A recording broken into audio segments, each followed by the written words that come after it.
Good morning and namaskar to everyone.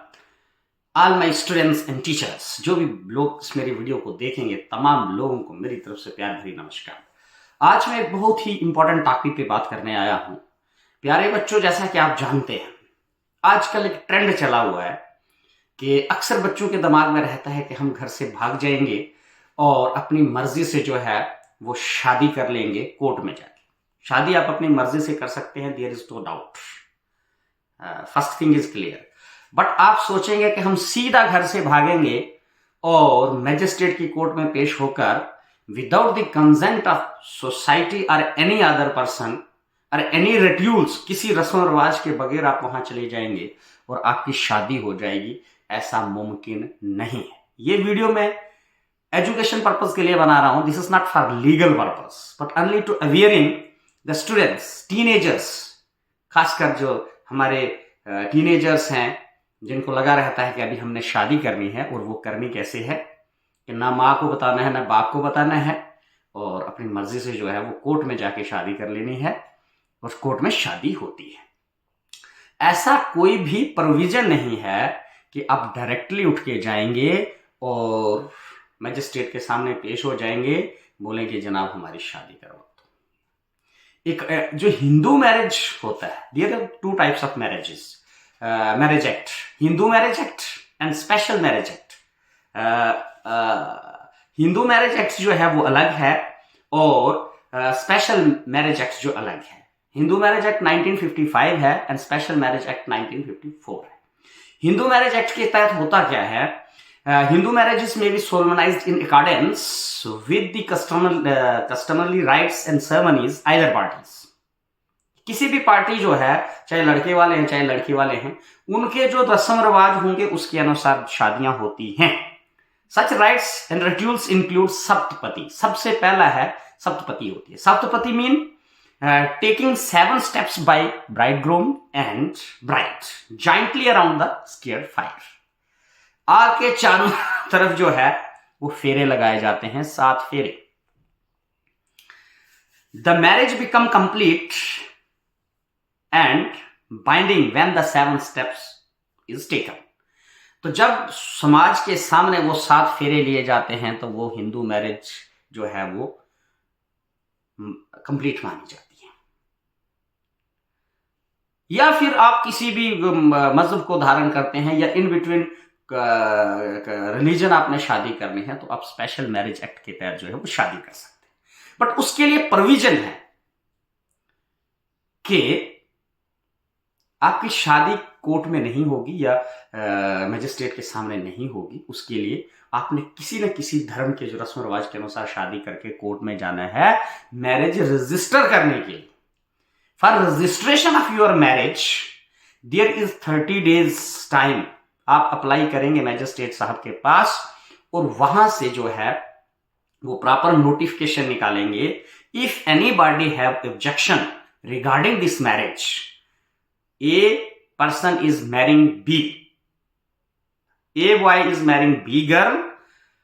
आप मान के चलें कि ए की शादी बी से हो रही है, किसी को अगर इस चीज की ऑब्जेक्शन है तो आप 30 दिन के अंदर ऑब्जेक्शन फाइल करें। उसमें ऐसा होता है कि ये जो लड़का है उसकी कहीं और एंगेजमेंट हुई है या शादी होने वाली है या शादी हो गई है तो वो दूसरी शादी कर रहा है तो ऑब्जेक्शन हो सकती है, पेरेंट्स को ऑब्जेक्शन हो सकती है। किसी भी पर्सन को अगर कोई ऑब्जेक्शन करता है कि वी आर नॉट दिस, उसको वैलिड प्रूफ देना पड़ता है तो आपकी शादी नहीं होगी। तो डियर स्टूडेंट्स, प्यारे बच्चों, टीनेजर्स, जितने भी मेरे जो वेल विशर्स हैं या जो भी हमारी सोसाइटी में बच्चियां हैं, बच्चे हैं, मैं उनके लिए क्लियर कर दूं कि बच्चों आप बोलोगे कि हम जाएंगे और वहां जाके हम without any against the society और अगेंस्ट द रिट्यूल्स हम वहां शादी करेंगे।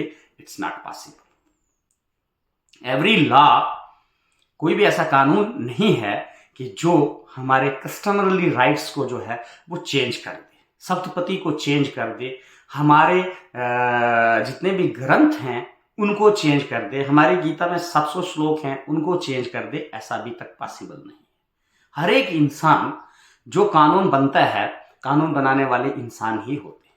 पार्लियामेंट में हमारे ही लोग होते हैं जो हमारे लिए कानून बनाते हैं, और इस तरह से कोई भी आज तक पार्लियामेंट में कानून नहीं बना है कि जो हमारे सोसाइटी के रस्म रिवाज हैं उनको तोड़ के चीजें होती हूं। That is first thing. Another thing is that I am advocating, मैं इस चीज को बच्चों को कहता हूं, और समाज में भी जब बात होती है, जो हमारी सोसाइटी या फैमिली में कहीं भी बैठते हैं, मैं ये बात क्लियर करता हूं कि बच्चों इस तरह मत सोचिए कि आप घर से जाएंगे तो आप जाके सीधा कोर्ट में शादी कर लेंगे। उसकी कुछ लोगों ने मेरी ऑडियो रिकॉर्ड करके उसको लीगल पर्पज के लिए इस्तेमाल करने के लिए भी तैयार की हुई है, जो बहुत सारे ग्रुप्स में लोग उसको शेयर कर रहे हैं कि ये टीचर है, हम इसकी नौकरी खा जाएंगे, ये इस तरह से क्यों कहता है।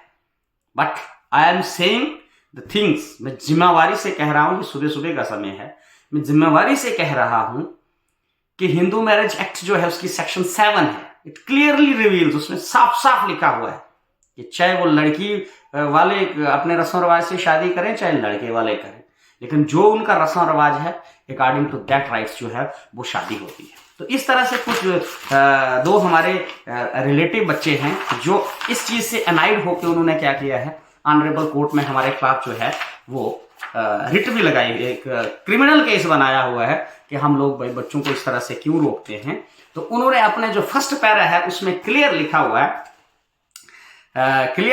है कि that complainant number 1 Ripo Devi is legally wedded wife of complainant number 2, that is Jagdish Kumar, and got married on 20th August 2024 in a temple. तो मैं बच्चों को ये कहना चाहता हूं, जितने भी मेरे लोग सुन रहे हैं, कि अगर इस तरह का होता तो वो लिखते कि they got married in honourable court of फलाना जस्टिस, ठीक है, letter सोलमनाइज्ड marriage as per Arya समाज। तो फिर उन बच्चों ने क्या किया है, आर्य समाज के तहत शादी की है। एक copy of the marriage certificate is annexed herewith marks 1। We are agreeing with this कि भाई उन्होंने टेंपल में शादी की है, आर्य समाज के अनुसार शादी की है तो शादी है। बट अगर आप इस तरह से हम लोगों को सोसाइटी में फोर्स करेंगे कि हमने ये कोर्ट में शादी की, और तमाम बच्चों में ये भ्रम फैलाएंगे कि कोर्ट में शादियां होती हैं, तो सोसाइटी में जो है उन जो हमारे ग्रंथ हैं, मैं पंडित भी हूं जात से, उन जो हमारे पंडितों के ग्रंथ हैं उनकी बहुत बड़ी तौहीन होगी, बहुत बड़ा उनका हम अनादर कर रहे हैं कि जो हमारे समाज में रूल्स बने हैं शादी करने के। You are clearly saying in first para कि that we got married in temple and later that we solemnised our marriage as per Arya समाज रिट्यूल्स, तो दैट इज राइट।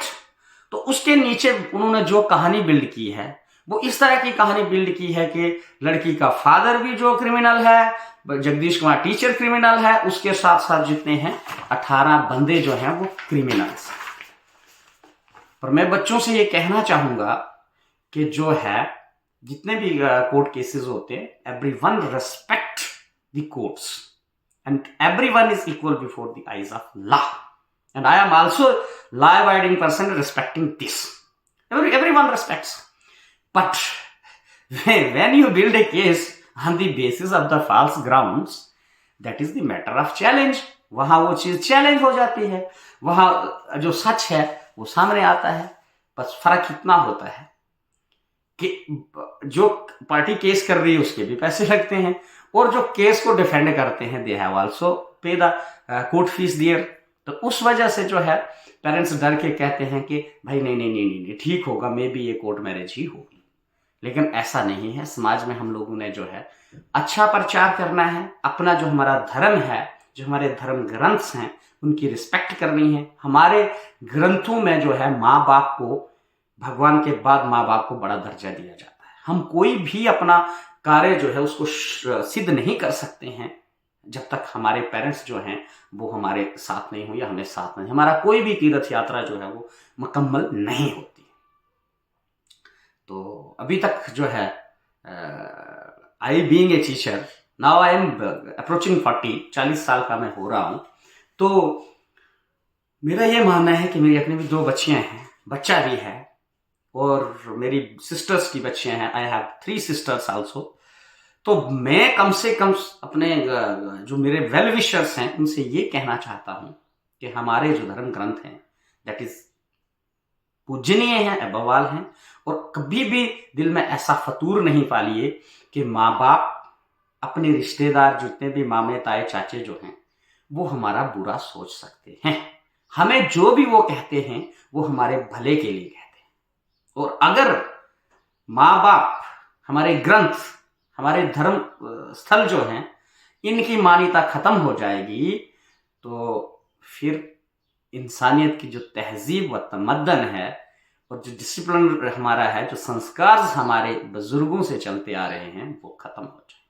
तो मेरे तमाम अपने जो रिश्तेदार हैं, जितने भी, I am not saying to all, but जो हिंदू सनातन में जो वो रखते हैं, श्रद्धा रखते हैं, या किसी भी मजहब से जो बच्चा ताल्लुक रखता है, किसी भी रस्म रवाज से जुड़ा हुआ है, तो मेरा उनके आगे एक निवेदन है कि अपने बुजुर्गों, अपने धर्म ग्रंथों, अपने मजहब की रिस्पेक्ट करें और दूसरे मजहब के लोग जो हैं उनकी भी उतनी ही रिस्पेक्ट करें जितने अपने मजहब की आप रिस्पेक्ट करते हैं, और जितने अपने रस्म रवाज को आप मानते हैं उतना ही जो है वो दूसरे वाले हैं। लेकिन चीज़ें जो हैं वो अकॉर्डिंग टू कस्टमरली राइट्स ही होती और होनी भी चाहिए, सो दैट पीपल में से कि ये बच्चे जो हैं ये पढ़े लिखे। ड्यू टू इग्नोरेंस आप कोई ऐसा कदम ना उठाएं जिससे समाज में आपके माँ बाप की इज्जत चली जाए, आपकी इज्जत चली जाए, सोसाइटी में खलबली पैदा हो जाए। This is not good being an educated person. So once again I am saying that this video is for educational purpose, not for legal purpose. And जिन भी बच्चों ने हमारे खिलाफ केस किया हुआ है, मेरी उनसे हाथ जोड़ के विनती है कि बच्चों, आपको सोचना चाहिए कि teacher, parents and the senior citizens of the society, उनको आप कोर्ट में घसीट के कौन सा जस्टिस हासिल कर लेंगे। और जस्टिस आपको मिलना चाहिए, ये नहीं कि जो आपने लिखा है अगर वो आपके साथ हुआ है तो आपको इंसाफ मिलना चाहिए। लेकिन वो नीचे की स्टोरी जो है वो मैं यहाँ नहीं डिस्कस करना चाहता, वरना मैं उस वीडियो पर मैं डिस्कस करूँगा। That is the matter of the court, but I come here to discuss only this कि दैट जो शादियाँ होती हैं वो as per the customarily rights of the either parties, चाहे वो लड़के वाले रस्म रिवाज करें या लड़की वाले रस्म रिवाज करें, लेकिन उनके हिसाब से ही होती है। और शादियों के जो है हिंदू मैरिज एक्ट और स्पेशल मैरिज एक्ट में डिफरेंस है। स्पेशल मैरिज एक्ट में आप किसी भी मजहब, धर्म, नस्ल, जात में शादी कर सकते हैं, और हिंदू मैरिज एक्ट के तहत उस तरह से आपको करना पड़ता है। और कोर्ट में मैरिज जो है होती नहीं है, बट रजिस्टर होती है। मैरिज जो करवाते हैं वो हमारे पादरी जो होते हैं, मौलवी जो होते हैं, वो करवाते हैं, और फिर जो है कोर्ट में हमारी मैरिज रजिस्टर होती है for legal purpose, to getting the benefit of government schemes और अदर। ओके, थैंक यू, धन्यवाद। अगर किसी को मेरी बात का बुरा लगा हो तो मैं हाथ जोड़ के विनती करता हूँ कि प्लीज़ बुरा ना मानिए और सही इन्फॉर्मेशन जो है वो समाज में फैलाइए। जिन लोगों ने मेरी ऑडियो रिकॉर्ड की है वो लोग इस चीज़ को गलत लोगों को मिसगाइड करते हैं कि भाई कोर्ट में शादियां होती हैं, इस तरह से शादी कर लो, उस तरह से शादी कर लो। उनसे भी मेरी रिक्वेस्ट है कि आप उस तरह के जो इल्म है वो लोगों में ना फैलाएं, और गरीब लोगों को जो है गलत मिसगाइड ना करें। गरीब पेरेंट्स को, गरीब स्टूडेंट्स को, गरीब in the sense those who are ignorant, जिनको सोर्स ऑफ इनकम नहीं है, अगर आप उनको कोर्ट में घसीटेंगे तो it's very unfortunate for you people. Thank you, धन्यवाद।